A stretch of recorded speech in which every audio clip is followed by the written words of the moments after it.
14 साल काम किया मैंने। अच्छा। और मुझे पेंशन भी नहीं मिली LIC में। रोना आता है बेटे। मैंने दुखों से शादी की है, दुखों ने साथ दिया मेरा, बस साथ नहीं दिया। 31 साल का बेटा, शादी किस लिए नहीं हुई कि माँ को घर से निकाला है। उसको माँ कहते हैं, मुझे मम्मी नहीं कहते। वो बात थी, आज वो बच्चे वाली हो गई, मैं बाज हो गई बेटे।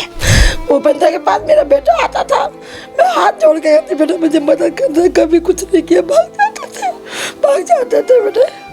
मेरा कूड़ा भी चुका है। कहते तुझे रोटी खिलाई, रोटी की कीमत 500 रुपये होती है क्या? नहीं दिए पैसे बेटे। मैंने अपने पजेब बेच के रिचार्ज कराया फ़ोन में कल। बहुत दुखी आ रही है बेटे, मर जाओगी तो कोई मदद नहीं करेगा तो। नमस्कार, न्यूज़ इंडिया फर्स्ट में हम हमेशा ही उन लोगों के लिए आवाज़ उठाते आए हैं जिनकी कहीं सुनवाई नहीं होती। आज भी हमारे समाज में बहुत ऐसे लोग हैं जो बहुत सी समस्याओं का सामना कर रहे हैं।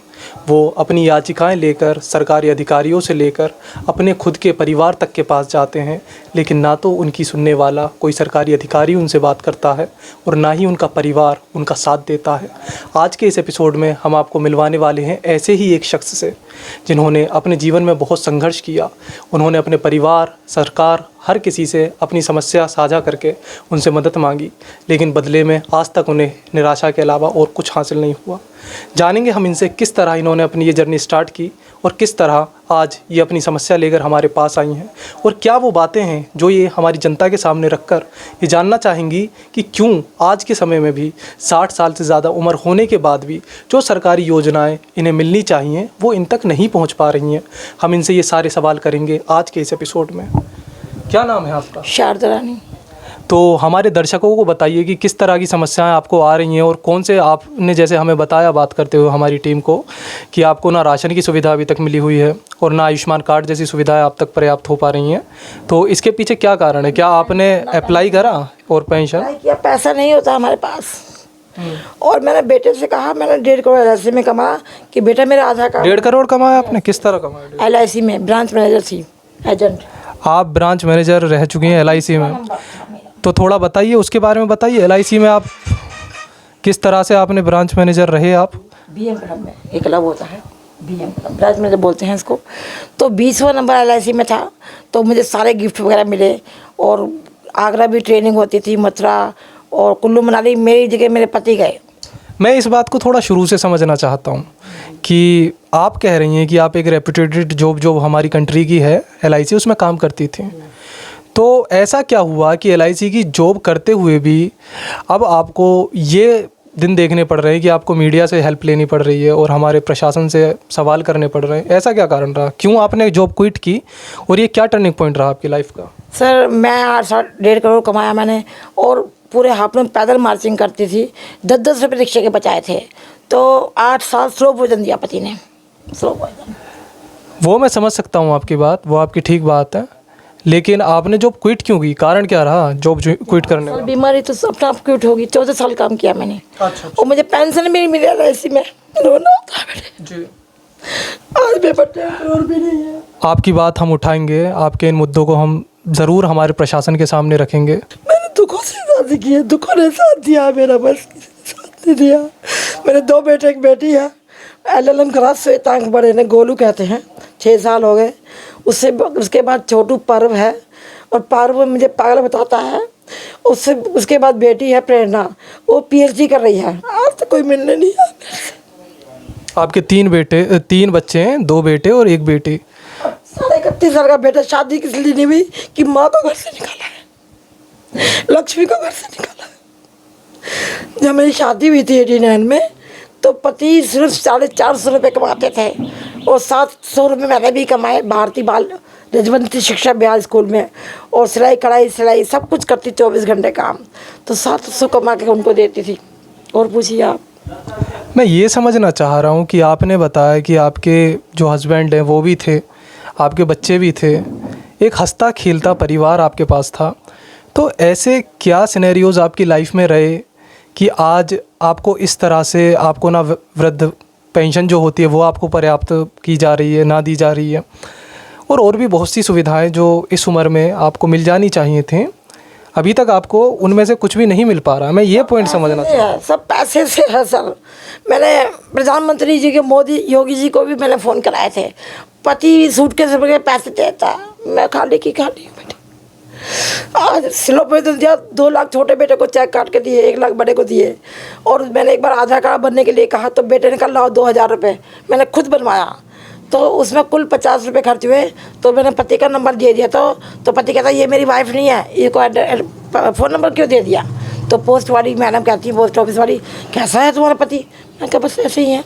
नहीं मैम, एक्चुअली ऐसे तो नहीं होता कि आपके पति ने कहा कि आप उनकी वाइफ नहीं है और ऐसा हो गया। फ़ोन नंबर दिया तो कह रहे क्यों दे दिया फ़ोन नंबर। ओके, तो आपके जैसे आपने बताया कि 3 बच्चे हैं और तीनों ग्रेजुएटेड हैं जैसा आपने बताया, सो स्टिल वो आपको सपोर्ट नहीं करते। आप बता रही हैं कि वो भी आपको, जैसे आपने शब्द यूज़ किए, आपको ऐसा बुलाते हैं। इस समय आप अपने जीवन निर्वाह के लिए क्या कर रही हैं? जब 8 साल बीमार थी बच्चों ने सेवा करी मेरी, पर सन 2015 में पति ने शादी करी चौहान से। जब से वो आई मैं बच्चे का मन डाइवर्ट कर दिया और उसको माँ कहते हैं, मुझे मम्मी नहीं कहते। वो बाल थी, आज वो बच्चे वाली होगी, मैं बाज हो गई बेटे। वो बंदा के पास मेरा बेटा आता था, मैं हाथ जोड़ के कहती बेटा मुझे मदद कर दे, कभी कुछ नहीं किया, भाग जाते थे बेटे। मेरा कूड़ा भी चुका है, कुत्ते ने काटा है मेरे को, ये देखो निशान है ये। तब भी बच्चों ने आके नहीं देखा मुझे, अपने चीर मार काटा। वहाँ से भी कोई मिला नहीं मुझे, कुछ भी नहीं मिला बेटे, रोने के सिवा कुछ नहीं मेरे पास। देखिए, आपने जिस तरह हमें बताया, हम आपकी बात हमारी जनता के सामने रख रहे हैं। आपने हमसे मदद मांगी कि आपकी जो कहानी है वो हमारे दर्शकों तक पहुंचे, उसके लिए हम आपका पूरा सहयोग भी कर रहे हैं। मैं ये समझना चाहता हूं कि जिस तरीके से अब आपकी उम्र 60 साल हो चुकी है और शरीर उतना साथ नहीं देता जितना पहले दे देता, तो अब आप किस तरह से अपना जीवन निर्वाह कर रही हैं? क्या वो साधन है? किस तरह से आपके पास पैसे आ रहे हैं? अब कुछ नहीं है मेरे पास। अभी ये वो भी ये कह रही है कौन फैक्ट्री में डलवाएंगे बेटे, अभी तो भगवान के भरोसे हूँ बेटे। आपने बताया आप LIC में मैनेजर रह चुकी हैं। अगर ये सच्चाई है तो आपके पास टैलेंट भी है, स्किल्स भी हैं, आप गाइड भी तो कर सकते हैं औरों को। मैं तो ऑलराउंडर हूँ, सिलाई कढ़ाई बुनाई भी है, 2 बार किया है बेटे। 36 प्रकार टाँके हैं, स्वेटर जर्सी सब बना देती हूँ बेटे। फिर भी किस्मत ख़राब है, एक परमिता को स्वेटर बना के जर्सी दी, उसने पैसे ही नहीं दिए मुझे। कहती तुझे रोटी खिलाई, रोटी की कीमत 500 रुपये होती है क्या, नहीं दिए पैसे बेटे। मैंने अपने पजे बेच के रिचार्ज कराया फ़ोन में कल। बहुत दुखी आ रही हूँ बेटे, मर जाओगी तो कोई मदद नहीं करेगी तो। चलिए, आपकी जो आवाज़ है, आपके जो कहानी है, हमारे दर्शकों तक भी हमने पहुंचाई है और हम प्रयास करेंगे इस शो के थ्रू, जो मैम के बच्चे हैं, मैम के हस्बैंड हैं, आप भी एक बार देखिए, अगर इनकी सहायता हो सके आप इनसे मिलिए, कोऑर्डिनेट कीजिए इनके साथ, क्योंकि अंततः ये तो हमें भी मानना पड़ेगा कि माँ का दर्जा बहुत बड़ा होता। हम किसी भी परिस्थिति में उनसे नाराज़ हो सकते हैं, लेकिन उनसे इस तरह से संबंध ख़त्म करना ये अच्छा नहीं होता। एक बार हम अपने दर्शकों की तरफ से भी आपको सहानुभूति देते हैं और हम प्रयास करेंगे कि जो भी आपकी कहानी है हमारे दर्शकों तक अच्छे से पहुँचे। हमें वो बताइए कि आप हमारी जनता से क्या चाहती हैं? मैं जनता से चाहती हूँ, मेरे चैनल है शारदा रानी सोशल एक्टिविटीज़, ओम साई राम पे मेरा खाता भी है और फेसबुक पे भी हूँ, इंस्टाग्राम पे भी हूँ, यूट्यूब पे भी हूँ। और मैं चाहती हूँ वृद्धाश्रम खोलना, मैं प्लीज़ हेल्प मी। और मेरी किताब है अंतर्द्वंद, उसकी पिक्चर बनाना चाहती हूँ। मैं चाहती हूँ अमिताभ बच्चन जी से हाथ जोड़कर कि उसको प्रोत्साहित कर दें और मेरी पिक्चर बनाएं। वो अंतर्द्वंद एज ए बागवान है, एज ए बागवान। जी ठीक है, आपकी जो कहानी है किताब दिखाइए उनको। जी, हम इसका डाल देंगे नीचे, आपके डिस्क्रिप्शन में आप चेक कर सकते हैं। बाकी आपकी कहानी हमने अपने दर्शकों के सामने रख दी है और आपका बहुत बहुत शुक्रिया इसके लिए, आपने समय दिया। आप कविता बोलना चाहती हैं? ठीक है, आप कविता बताइए। सर, मैंने 80 कविता लिखी हैं, ये अपनी बेटी के लिए लिखा था। मेरे घर आई एक नन्ही परी, प्रेरणा से ओतप्रोत एक नन्ही परी, हंसाओ तो हंसती है एक नन्ही परी, रुलाओ तो रोती है एक नन्ही परी, दिल की भोली भाली एक नन्ही परी, आँखों में आशा की किरण एक नन्ही परी। मेरे घर आई एक नन्ही परी, छुई मुई सी कोयल कोमल एक नन्ही परी, हाथों पैरों में कोमलता लिए एक नन्ही परी, इटलाती बलकाती एक नन्ही परी, आँखों में जीने की आस लिए एक नन्ही परी, बिना रुके चलती है एक नन्ही परी, सबको रास्ता दिखाती एक नन्ही परी, हम सब की खुशी बढ़ाती एक नन्ही परी, उछलती कूदती मुस्कुराती एक नन्ही परी। Thank you. जैसा कि आज हमने आपको मिलवाया हमारे शो में एक गेस्ट से। देखिए, कुछ भी कंडीशन हो या कुछ भी ऐसे समय रहा हो कि मैम से उनका परिवार नाराज़ हुआ हो या कुछ भी, पर अंततः परिवार की जगह कोई नहीं ले सकता। अगर मैम से भी कुछ गलतियां हुई या कुछ भी कारण रहे, अंततः वो आपका परिवार हैं। हमें एक साथ रहना चाहिए। आपका बहुत बहुत शुक्रिया इस शो को देखने के लिए।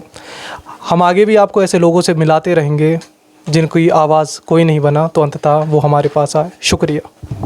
लेटेस्ट अपडेट के लिए हमारे चैनल न्यूज़ इंडिया फर्स्ट को लाइक, शेयर एंड सब्सक्राइब करें एंड यस, बेल आइकन को प्रेस करना ना भूलें।